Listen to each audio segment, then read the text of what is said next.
నమస్తే. శ్రీ మాత్రే నమః. శ్రీ గురుభ్యో నమః. ఖగోళ శాస్త్రంలో మనం ఎప్పుడూ చెప్పుకుంటున్నట్టుగా రకరకాల వింతలు జరుగుతూ ఉంటాయి. రకరకాల గ్రహాల మార్పులు అనునిత్యము, ప్రతి నిత్యము జరుగుతూ ఉంటాయి.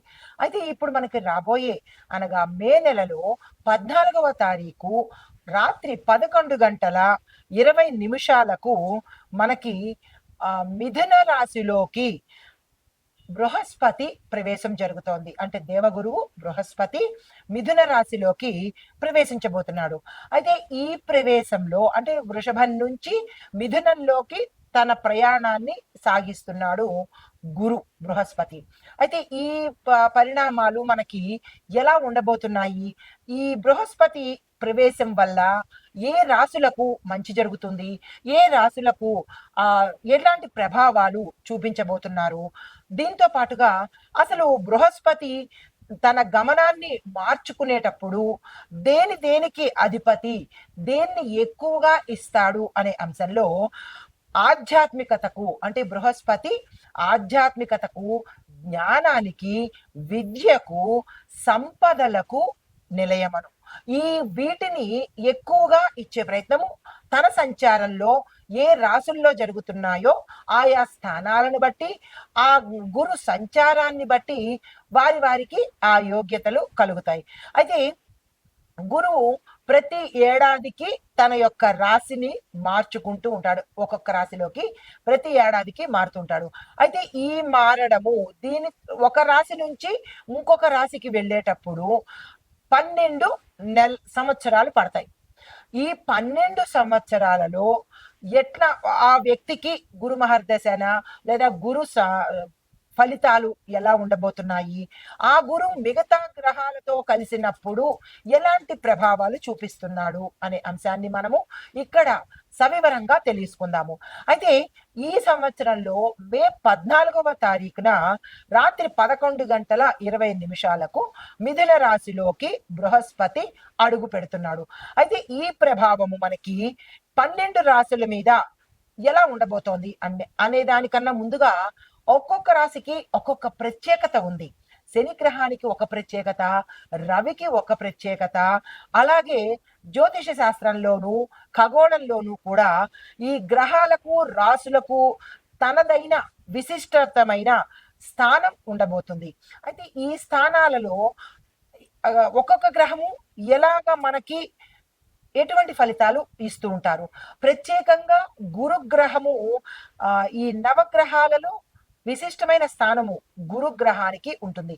దేవగురు కాబట్టి ఈ గ్రహాలలో కూడా బృహస్పతికి ప్రత్యేకమైన స్థానం ఉంటుంది.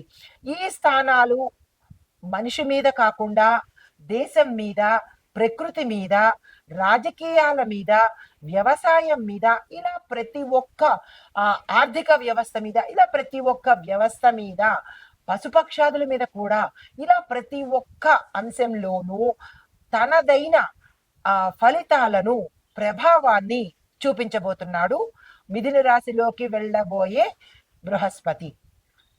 అయితే ముందుగా మనము ఎలాంటి ఫలితాలు మేషరాశి వారికి ఇవ్వబోతున్నారు అనే అంశాన్ని పరిశీలించేదానికన్నా ముందు తదుపరి రాశి కర్కాటక రాశి. ఈ కర్కాటక రాశిలో ఉండే వారికి ఈ గురు సంచారం వల్ల అంటే విద్యార్థులకు కష్టపడితేనే గాని ఫలితం రాని పరిస్థితి, ఉద్యోగస్తులకు కూడా కష్టపడితేనే గాని ఫలితం రాని పరిస్థితి, మిశ్రమ ఫలితాలు గోచరిస్తున్నాయి. గురుబలం అధికంగా ఉన్నప్పటికీ మీ స్థానాల్లో జాతకరీత్యా ఆ గురువు ఏ స్థానంలో సంచరిస్తున్నాడు అనే దాన్ని బట్టి, ఆ గురువు ఏ గ్రహంతో సంయోగం అంటే ఏ గ్రహంతో కలిసి ఉన్నాడు అనే దాన్ని బట్టి ఫలితాలు ఎక్కువగా ఉంటాయి. ఈ కర్కాటక రాశిలో ఉండే వారికి మాత్రము మిశ్రమ ఫలితాలు గోచరిస్తున్నాయి. అంత ఎక్కువగా బాగున్నది లేదు, అంత ఎక్కువగా నష్టము లేదు. కానీ ఫలితాలు మాత్రం చాలా తక్కువగా, అంటే మంచి ఫలితాలు తక్కువగా కనబడుతున్నాయి. అయితే అనారోగ్య సూచనలు మాత్రము చాలా ఎక్కువగా కనపడుతున్నాయి. అందులోనూ జీర్ణ వ్యవస్థకు సంబంధించి, జీర్ణాశయానికి సంబంధించి, ఒత్తిడికి సంబంధించి సమస్యలు తీవ్రంగా ఎదుర్కొనే అవకాశం కనబడుతోంది. అంటే మీకు ఆరోగ్య స్థానం స్థానంలో గురు బలము చాలా తక్కువగా ఉన్నది. అంటే మీ యొక్క జాతక చక్రంలో ఆరోగ్య స్థానంలో ఏదైనా పాపగ్రహంతో గురువు ప్రవేశం జరిగినప్పుడు మీకు అనారోగ్యం ఎక్కువగా కలిగేటట్టుంది. గురు బలము తగ్గే అవకాశం కనబడుతోంది. జాగ్రత్తలు తప్పనిసరిగా తీసుకోండి. అయితే దీంతో పాటు మీరు ఎక్కువగా ఆధ్యాత్మిక ప్రయాణాల్లో 2 రకాలు ఉంటాయి.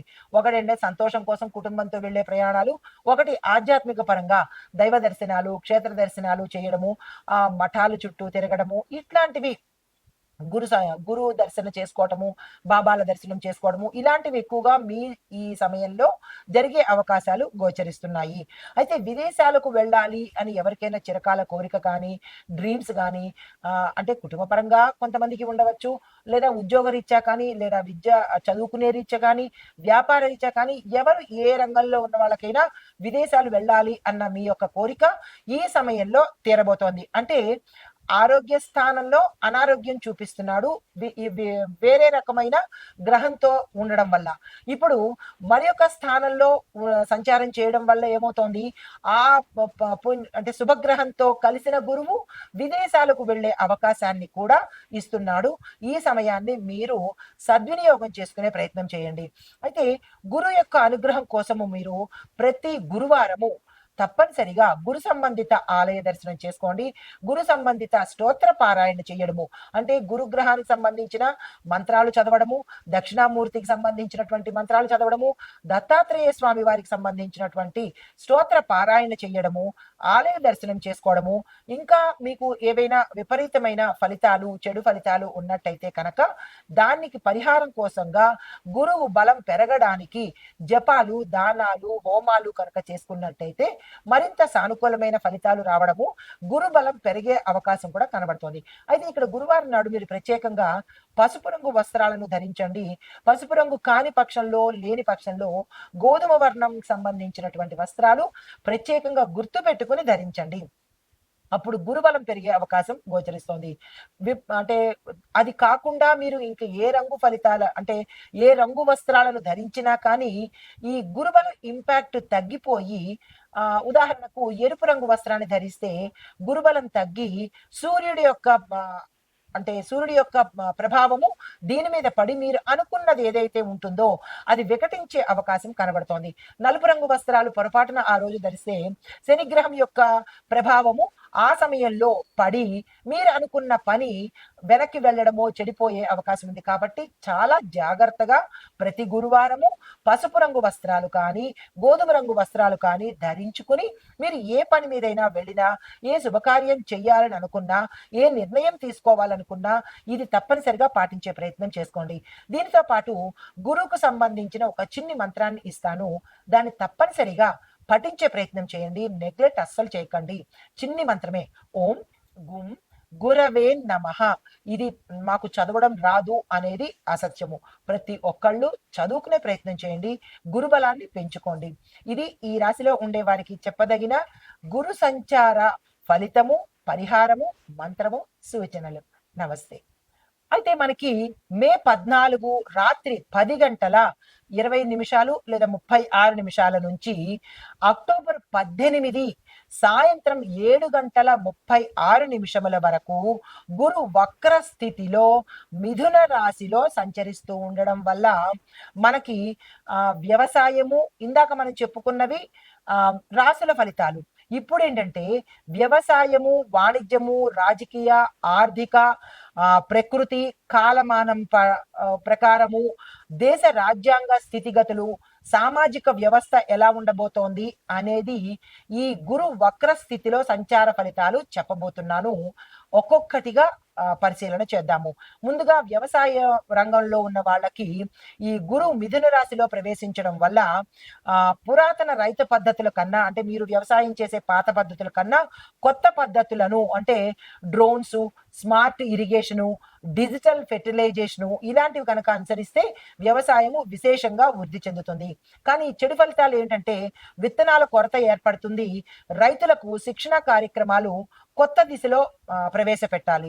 అయితే కొన్ని రాష్ట్రాల్లో వర్షాలు ఆలస్యంగా లేదా అసలు అధిక వర్షం వల్ల కొంచెం ఇబ్బంది పడే అవకాశము, నష్టపోయే అవకాశము ఈ గురు సంచారంలో కలుగుతోంది.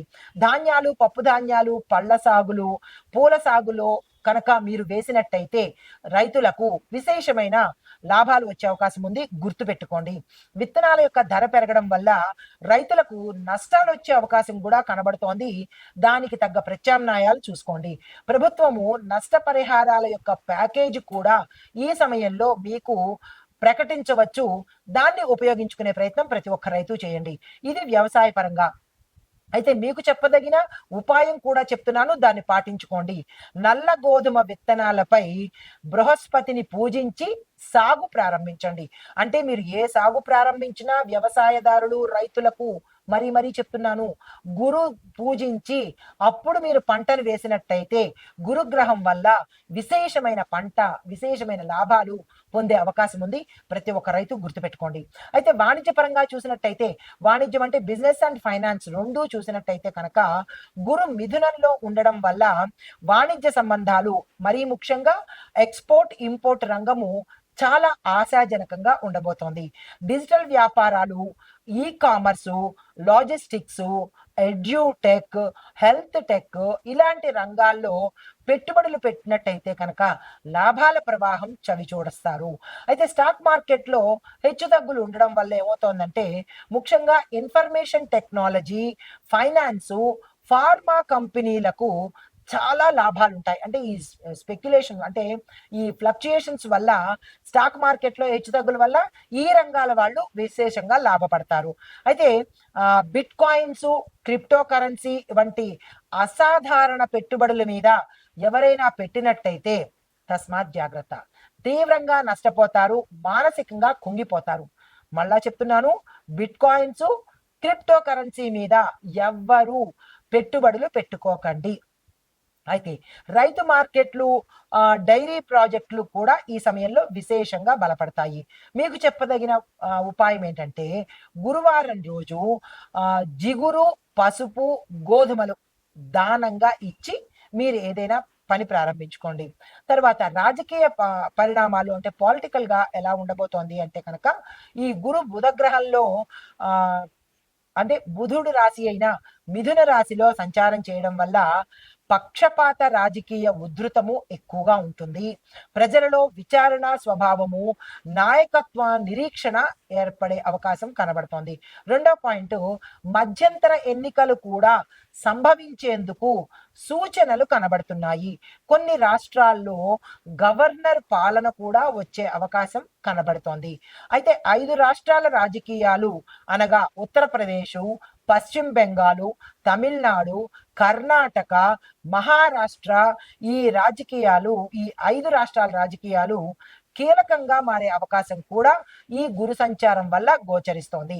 అయితే నూతన రాజకీయ నాయకులు, తరువాత యువతలో ఎక్కువగా రాజకీయంలోకి రావాలి అనే అంశాలు గోచరిస్తున్నాయి.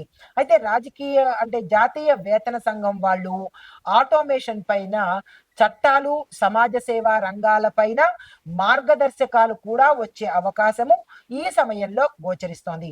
అయితే దీనికి తగ్గ ఉపాయము ఈ వీటిల్లో ఉండే వాళ్ళు ప్రత్యేకంగా మీరు చేసుకోవాలి. బృహస్పతి గాయత్రి అంటే గురు గాయత్రిని 108 సార్లు ఈ వీటిల్లో పనిచేసే వాళ్ళు చదువుకునే ప్రయత్నం తప్పనిసరిగా చేసుకోండి. తర్వాత దేశ పరిస్థితులు ఎలా ఉండబోతున్నాయి అంటే కనుక, ఈ గురువు మిథున రాశిలో సంచారం వల్ల భౌగోళికంగా అంటే ఉత్తర భారతము అంటే నార్త్ ఇండియా, హిమాలయ ప్రాంతాల్లో ప్రకృతి ప్రీత్యా విపరీతమైన మార్పులు కనబడుతున్నాయి. అంటే బర్ఫ్ అంటే మంచు కరగడము, భూకంపాలు వచ్చే అవకాశము భౌగోళికంగా గోచరిస్తోంది. రైతు ఉద్యమాలు మళ్ళీ తిరిగి ప్రారంభమయ్యే అవకాశం కనబడుతోంది. ఇది సంస్కారవంతకమైన మార్పులు అంటే మంచి మంచి మార్పులే జరగబోతున్నాయి. అయితే విద్యా విధానంలో పరీక్షల్లో కొత్త రకాన్ని ఇంట్రడ్యూస్ చేయబోతున్నారు. అంటే ఎగ్జామినేషన్ ప్యాటర్న్ మారే అవకాశం కనబడుతోంది. అది ఇంటర్నేషనల్ బోర్డుని అనుసరించేటట్టుగా ఉండబోతోంది అన్నది సూచన. సైనిక రంగంలో చూసినట్టయితే కనుక సాంకేతిక విప్లవము, డ్రోన్ ఆధారిత మానిటరింగ్ జరిగే అవకాశం కూడా ఈ సమయంలో పెరిగే అవకాశం కనబడుతోంది. అయితే రక్షణ రంగానికి సంబంధించినటువంటి పెద్ద బడ్జెట్ పెట్టుబడులు లభించే అవకాశం కూడా ఈ సమయంలో గోచరిస్తోంది. తరువాత తుఫాన్లు కనుక చూసినట్టయితే అంటే వాతావరణ పరంగా May, June, October May, June and October మరలా అక్టోబర్లో మధ్య బంగాళాఖాతంలో తుఫాన్లు ఏర్పడే అవకాశం ఉన్నప్పటికీ అవి అంత తీవ్రతంగా ఎక్కువగా ప్రభావాన్ని చూపించలేవు. ఉత్పాతాలైతే ఉన్నాయి కానీ ప్రభావం చాలా తక్కువగా ఉండబోతోంది. అయితే హిమవర్షము అంటే మంచు వర్షాలు ఈ కాలంలో అంటే వేసవి కాలంలో ఎక్కువగా కరిగిపోయి అంటే కొన్ని చోట్ల పల్లపు ప్రాంతాల్లో ఇబ్బందులు తల ఎత్తే అవకాశము, సమస్యలు వచ్చే అవకాశము, ల్యాండ్ స్లైడ్స్ మీద ఎక్కువగా తీవ్రత కలిగే అవకాశము ఈ సమయంలో గోచరిస్తోంది. అయితే మరి ప్రకృతి విపత్తులు ఎలా ఉండబోతున్నాయి అంటే కనుక ఆగస్టు, సెప్టెంబరు సమయంలో పలు రాష్ట్రాల్లో వర్షాలకు సంబంధించిన ఎక్కువగా కలగడము, వరదలు కలగడము, తుఫాన్లు ఏర్పడము జరిగే అవకాశం కనబడుతోంది. తర్వాత 3-4 రాష్ట్రాలలో విస్తృతంగా భారీ వర్షాలు, తద్వారా నీటి ముంపు, నదులు పొంగి పొర్లడము, పంటలు నష్టం పాలవ్వడము, ఇలాంటివి కొన్ని చోట్ల ఇళ్ళు, రహదారులు కూడా దెబ్బతినే అవకాశము గోచరిస్తోంది. అయితే కాలమాన ప్రభావం చూసినట్టయితే దానికి నివారణ చర్యలు తీసుకోవాలి కదా. ముందుగా వర్షాభావాన్ని గుర్తించి విత్తనాలు వేసుకోండి. వీధి వ్యాపారులు, భవన నిర్మాణం చేసే వాళ్ళు ఈ వర్షాల తాకిడి నుంచి రక్షణకు ముందుగా అంటే భవనాలు కూలిపోకుండా ముందస్తు చర్యలు తప్పనిసరిగా తీసుకోండి. ఈ సమయంలో అంటే మనకి మే నుంచి అక్టోబర్ 18 వరకు ఈ ప్రభావము గురు ప్రభావం ఉండబోతోంది కాబట్టి తక్షణమే ఈ చర్యలు జాగ్రత్తలు తీసుకునే ప్రయత్నం చేసుకోండి. అయితే ప్రయాణికులు చూసినట్టయితే మీరు ఈ సమయాన్ని గుర్తెరిగి జాగ్రత్తగా ప్రయాణాలు చేసుకోండి. ప్రయాణానికి సంబంధించిన జాగ్రత్తలు కూడా ముందే ఏర్పాట్లు చేసుకోండి. ఇంకా ప్రభుత్వ పరంగా చూసినట్టయితే ఎన్డీఆర్ఎఫ్ అంటే నేషనల్ డిజాస్టర్ రెస్పాన్స్ ఫోర్స్, దీనికి ఎస్డిఆర్ఎఫ్ ప్రమాద నిర్వహణ శాఖలు పూర్తి అప్రమత్తంగా ఉండాలి. అయితే పల్లె ప్రాంత ప్రజలు రోడ్లు ఈ ఈ మార్గాల గుండా వెళ్ళే వాళ్ళు జాగ్రత్తగా వెళ్ళడం ఒకటి, దాన్ని పునర్నిర్మాణం చేసుకోవడము, మట్టి దారులను జాగ్రత్తగా మంచి స్ట్రాంగ్ దారులుగా చేసుకోవడము, సిమెంట్ దారులుగా ఏర్పాటు చేసుకోవడము, పల్లె ప్రాంతాల్లో ఉన్న వాళ్ళు తప్పనిసరిగా ఈ చర్యలు మీ పెద్దల సహాయంతో తీసుకోండి. ఇవి ఈ గురు ఫలితంగా రాసుల వారికి చెప్పడం జరిగింది. ప్రభుత్వము, ప్రైవేట్ రంగాలు ఇలాగా ఒక్కొక్క అంశాన్ని విశ్లేషించి అందించడం కూడా జరిగింది. దీన్ని జాగ్రత్తగా పాటించుకుని ప్రభుత్వాలు కాదు, ప్రజలు కాదు, ప్రతి ఒక్కళ్ళము జాగ్రత్తగా ఉండి గురుబలాన్ని మంచికి మనము ఉపయోగించుకోవడము, మంచిగా ఉండాలి అని కోరుకుంటూ నమస్తే.